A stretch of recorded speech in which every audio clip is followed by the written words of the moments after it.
بسم اللہ الرحمن الرحیم۔ میں جب بھی کام سے تھکا ہارا گھر واپس آتا تو میری ماں فوراً شکایتوں کا پلندہ کھول دیتی اور کہتی کہ تمہاری بیوی سارا دن بستر پر پڑی رہتی ہے، نہ گھر کا کوئی کام کرتی ہے نہ ہی کسی کی خدمت۔ میں بغیر کچھ سوچے سمجھے، بغیر سچ جانے غصے میں آ کر اپنی بیوی کو ڈانٹنے لگتا۔ وہ بیچاری خاموشی سے سب سنتی رہتی، اس کی آنکھوں میں آنسو ہوتے مگر وہ کبھی صفائی پیش نہ کرتی، جیسے وہ کچھ کہنا چاہتی ہو مگر کہہ نہ پاتی ہو۔ دن گزرتے گئے اور میری ماں اور بہن کی باتوں نے میرے دل میں اس کے لیے نفرت بھر دی، یہاں تک کہ ایک دن میرا غصہ حد سے بڑھ گیا۔ میں نے بغیر سوچے سمجھے اسے گھر سے نکال دیا اور اپنی چھوٹی سی بیٹی بھی اس سے چھین لی۔ وہ روتی ہوئی کانپتی ہوئی اپنے میکے چلی گئی۔ میری ماں اور بہن کے چہروں پر عجیب سی خوشی تھی، جیسے انہیں کوئی جنگ جیتنے کا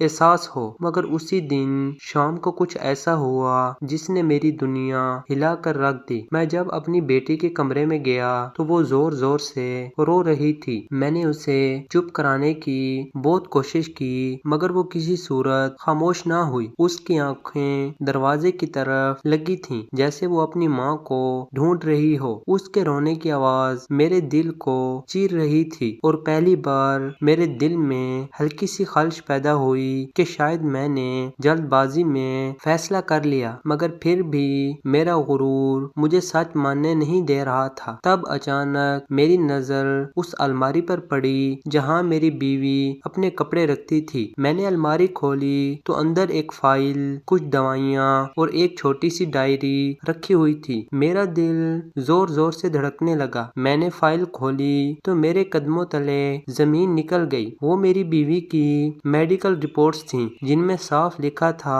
کہ وہ ایک خطرناک بیماری کا شکار ہے اور ڈاکٹر نے اسے سختی سے مکمل آرام کرنے کا کہا تھا۔ ساتھ ہی یہ بھی درج تھا کہ اگر وہ زیادہ کام کرے گی تو اس کی حالت مزید بگڑ سکتی ہے۔ یہ سب پڑھ کر میری آنکھوں کے سامنے اندھیرا چھا گیا۔ میں زمین پر بیٹھ گیا اور خود کو کوسنے لگا کہ میں نے کبھی اس سے پوچھنے کی کوشش ہی نہیں کی، کبھی اس کے درد کو سمجھنے کی کوشش نہیں کی۔ میں نے وہ ڈائری کھول کر دیکھی تو اس میں ہر دن کی کیفیت لکھی ہوئی تھی۔ ایک جگہ اس نے لکھا تھا، آج پھر امی جی نے شکایت لگائی، آج بھی انہوں نے مجھے سست کہا، مگر میں کیا کروں، میرا جسم ساتھ نہیں دیتا۔ میں چاہتی ہوں سب کو سچ بتا دوں، مگر ڈر لگتا ہے کہ کہیں مجھے بوجھ نہ سمجھ لیا جائے۔ یہ پڑھ کر میری روح کانپ اٹھی۔ ایک اور جگہ اس نے لکھا تھا، میری بیٹی ہی میری طاقت ہے، میں اس کے لیے سب برداشت کر لوں گی، بس اللہ مجھے ہمت دے کہ میں اس کے لیے زندہ رہ سکوں۔ یہ جملہ پڑھتے ہی میری آنکھوں سے آنسو بہنے لگے اور دل اندر سے ٹوٹ گیا۔ میں فوراً اپنی ماں اور بہن کے پاس گیا اور ان سے اس بارے میں پوچھا تو وہ پہلے تو گھبرا گئیں، پھر کہنے لگیں کہ ہمیں کیا پتا، ہم تو بس وہی کہتے تھے جو ہمیں نظر آتا تھا۔ مگر ان کی نظریں جھکی ہوئی تھیں اور آواز میں گھبراہٹ صاف ظاہر تھی۔ مجھے محسوس ہوا کہ شاید وہ سب جانتی تھیں مگر انہوں نے مجھے کبھی سچ نہیں بتایا۔ اسی لمحے مجھے اپنے فیصلے پر شدید ندامت ہوئی اور میں نے فوراً اپنی بیوی کو فون کیا، مگر اس نے فون نہیں اٹھایا۔ میرا دل تیزی سے دھڑکنے لگا اور عجیب سا خوف میرے اندر بیٹھ گیا۔ میں نے بغیر وقت ضائع کیے اس کے میکے پہنچا۔ وہاں جا کر دیکھا تو وہ بستر پر لیٹی ہوئی تھی۔ اس کا چہرہ زرد پڑ چکا تھا، آنکھیں سوجی ہوئی تھیں اور وہ پہلے سے کہیں زیادہ کمزور لگ رہی تھی۔ مجھے دیکھتے ہی اس نے نظریں جھکا لیں، جیسے وہ مجھ سے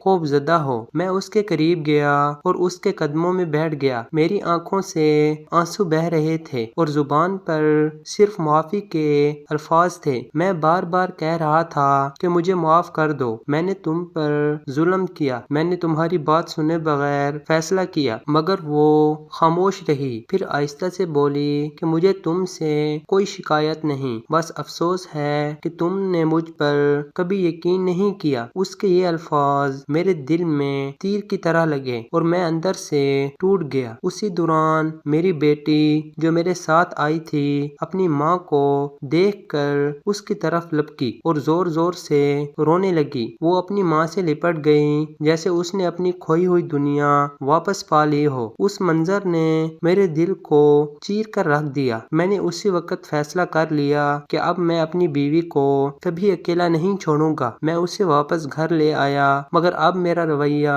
مکمل بدل چکا تھا۔ میں خود اس کا خیال رکھنے لگا، اس کے لیے کھانا بناتا، اس کی دوائیاں وقت پر دیتا، راتوں کو جاگ کر اس کی تیمارداری کرتا۔ میری ماں اور بہن اب خاموش رہنے لگی تھیں اور ان کے چہروں پر پچھتاوا نظر آتا تھا، مگر میرے دل میں ایک سبق ہمیشہ کے لیے بیٹھ چکا تھا کہ کبھی بھی سنے سنائے پر یقین نہیں کرنا چاہیے۔ وقت گزرتا گیا اور اللہ کے کرم سے میری بیوی کی حالت بہتر ہونے لگی۔ ایک دن اس نے مسکرا کر میری طرف دیکھا تو مجھے لگا جیسے مجھے دوبارہ زندگی مل گئی ہو۔ میں نے اس کے ہاتھ کو تھام کر دل ہی دل میں وعدہ کیا کہ اب میں ہمیشہ اس کا ساتھ دوں گا، کیونکہ میں سمجھ چکا تھا کہ رشتے محبت، اعتماد اور سچائی سے بنتے ہیں، اور جب یہ چیزیں ختم ہو جائیں تو سب کچھ بکھر جاتا ہے۔ اور آج بھی جب میں اس دن کو یاد کرتا ہوں تو میری آنکھیں نم ہو جاتی ہیں اور میں خود سے یہی سوال کرتا ہوں کہ اگر اس دن مجھے سچ نہ ملتا تو کیا میں ہمیشہ کے لیے اپنی زندگی کی سب سے قیمتی نعمت کھو دیتا؟